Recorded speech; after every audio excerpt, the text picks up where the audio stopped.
গ্রামের নাম ছিল শালবন। ঘন গাছপালা, নির্জন রাস্তা আর পুরনো গল্পে ভরা একটি জায়গা।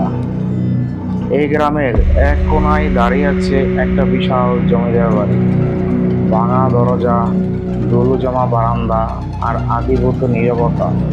লোকজন বলে ওই বাড়িতে রাত হলে এখনো আলো জ্বলে, কিন্তু সেখানে তো কেউ থাকে না। অনেক বছর আগে এই বাড়ির মালিক ছিল জমিদার রুদ্রনারায়ণ।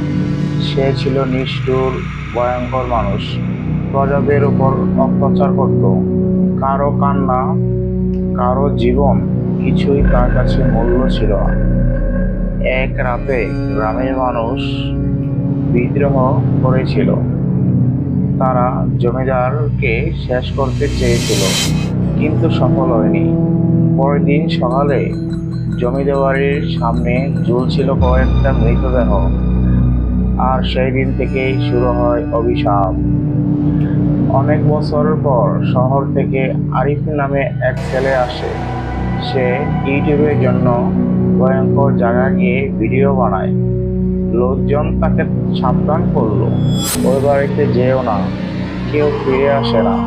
আরিফ হেসে বলল, ভূত বলে কিছু নেই। সে ঠিক করলো আজ রাতেই কাটাবে ওই বাড়িতে। রাত 11টা। ক্যামেরা অন করে সে বাড়ির ভেতরে ঢুকলো। প্রথমেই দরজা নিজে থেকেই বন্ধ হয়ে গেল। থাম। আরিফ থমকে দাঁড়ালো, কিন্তু নিজেকে সামলে বলল, ওকে, এটা হয়তো বাতাস। কিছুক্ষণ পর উপরে কারো হাঁটার শব্দ, ঠক ঠক ঠক ঠক। আরিফ ক্যামেরা নিয়ে সিঁড়ি বেয়ে উঠল। দ্বিতীয় তলার করিডোরে দাঁড়াতেই সে শব্দ থেমে গেল। পুরো জায়গাটা অস্বাভাবিক চুপচাপ। একটা দরজা বন্ধ ছিল, কিন্তু ভিতর থেকে আসছিল ফিস ফিস শব্দ। খুলে দাও। আরিফ দরজাটা ঠেলে খুলল। ভিতরে কেউ নেই, শুধু দেওয়ালে আসছে রাত আর মেঝেতে লেখা, বের হতে দিও না। হঠাৎ সে একটা পুরনো আয়না দেখতে পেল। নিজের দিকে তাকাতেই সে অবাক হয়ে গেল, কারণ আয়নাতে তার পিছনে দাঁড়িয়ে আছে আরেকজন। কিন্তু সে ঘুরে তাকাতে কেউ নেই। আবার আয়নায় তাকালো, লোকটা আরো কাছে, চোখে দুটো পুরো কালো। হঠাৎ পেছন থেকে একটা গম্ভীর কণ্ঠ, তুমি কেন এসেছো এখানে? আরে ধীরে ধীরে ঘুরে তাকালো। একজন বৃদ্ধ দাঁড়িয়ে আছে, পুরো জমিদারের পোশাক পরে। আমি ভিডিও করছি এখানে, কাপা গলায় বলল আরিফ।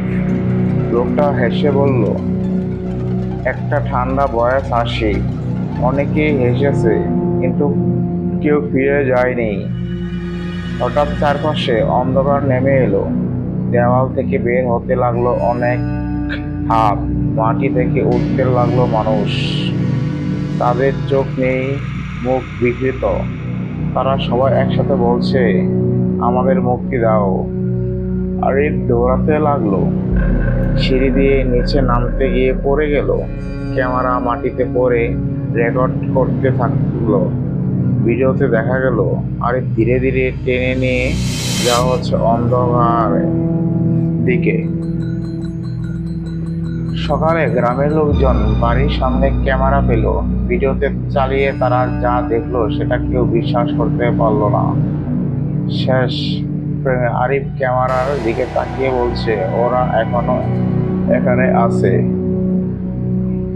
আজও রাতে যদি কেউ ওই জমিদার বাড়ির আশেপাশ দিয়ে যায়, তারা মাঝে মাঝে শুনতে পায় একটা কণ্ঠ, প্লিজ আমাকে বের করো।